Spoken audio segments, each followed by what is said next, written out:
If there's one aircraft we've featured more often than any other on Airshow dispatches, then surely it is PBY-5A Catalina Miss Pickup. Built in Canada in 1943, this aircraft served with the Royal Canadian Air Force as a maritime patrol bomber and later a photo reconnaissance platform before embarking on a civilian career as a water bomber. It's now one of fewer than 20 Catalinas still flying and the only airworthy example in Europe. We joined the aircraft en route to Air Legend 2022.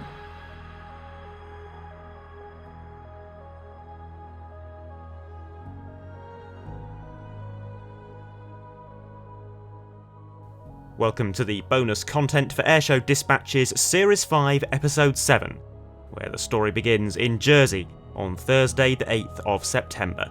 The Catalina was one of 7 display items participating in the island's annual air display, and I was there as a camera operator for the event's live broadcast.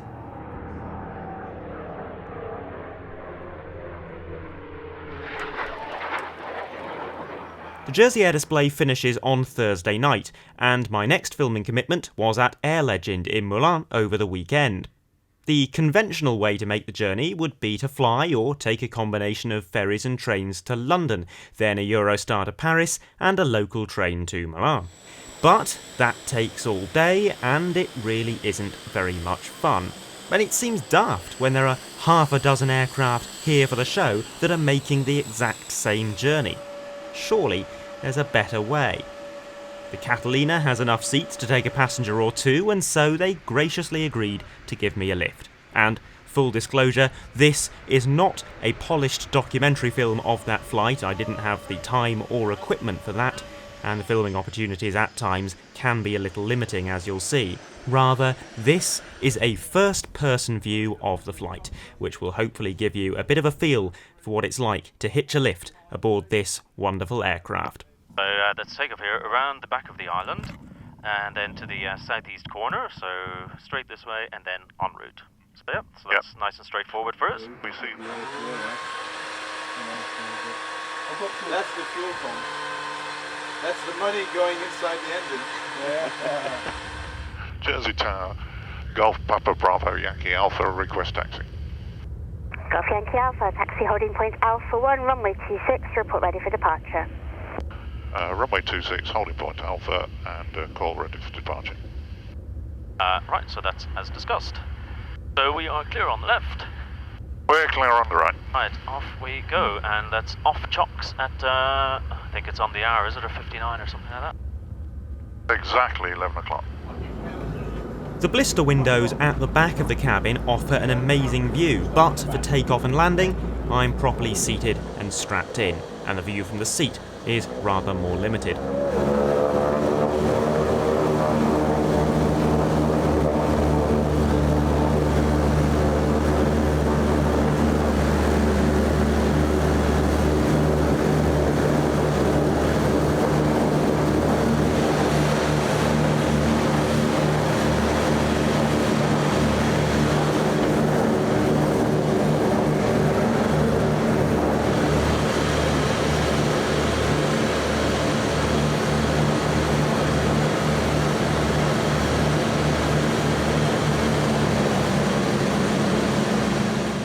Soon after takeoff, we're released from our seats as the aircraft loops around the south side of the island.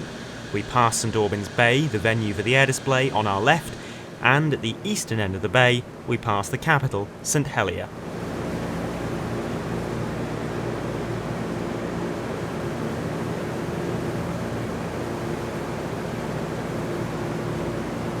Minutes after takeoff, we're doing exactly what the Catalina was designed for, flying low over the open ocean, heading for Caen in northwest France.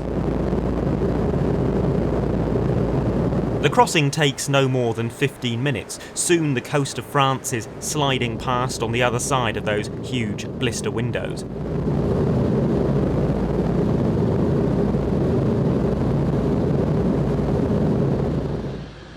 After another hour, we touch down in Caen, the largest city in Normandy.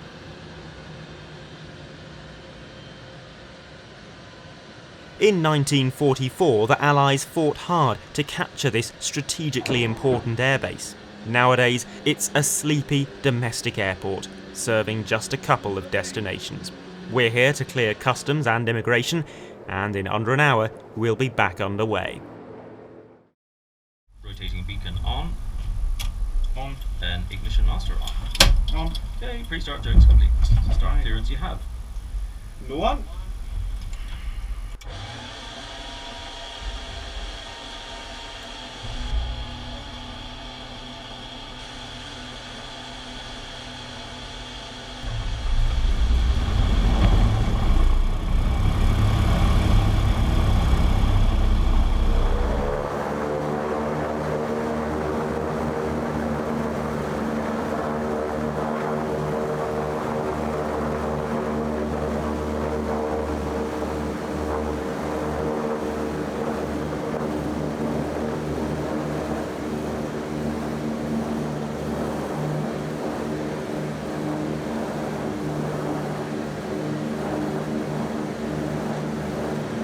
The second leg is a little longer than the first and will take us all the way to Melun.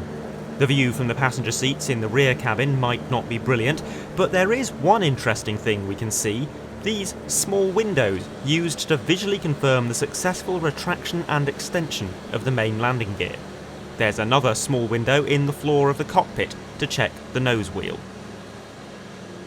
The weather during this flight was a little gloomy to begin with, but it soon settled down enough to explore the aircraft.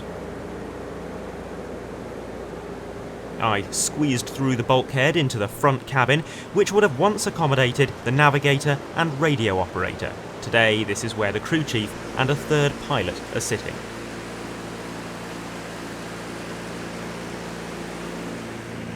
At the front of the cabin, there is a good view over the pilot's shoulders.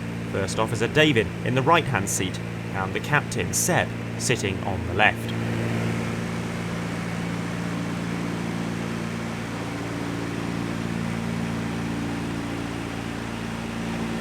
The cockpit is raised slightly above the rest of the cabin. The passengers seated here look up towards the instrument panel and sideways along the leading edge of the wing.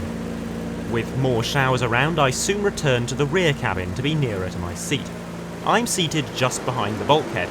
There would once have been hammocks strung up here for off-duty crew members to catch some rest during the long 18-hour missions. Behind my seat is the observation area, the perfect place to sit and watch the world go by.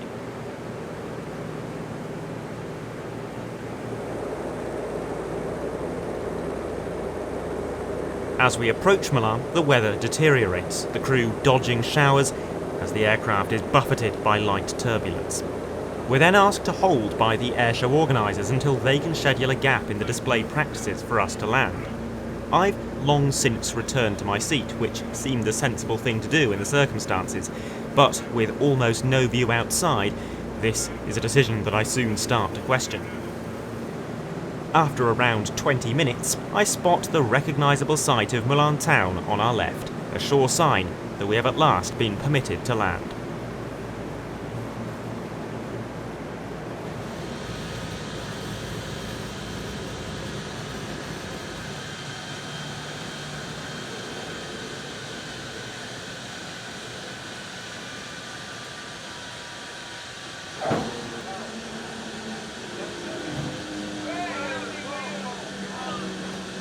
This was a short and entirely routine transit flight between two events, but for a Catalina novice like me, it was an adventure never to be forgotten.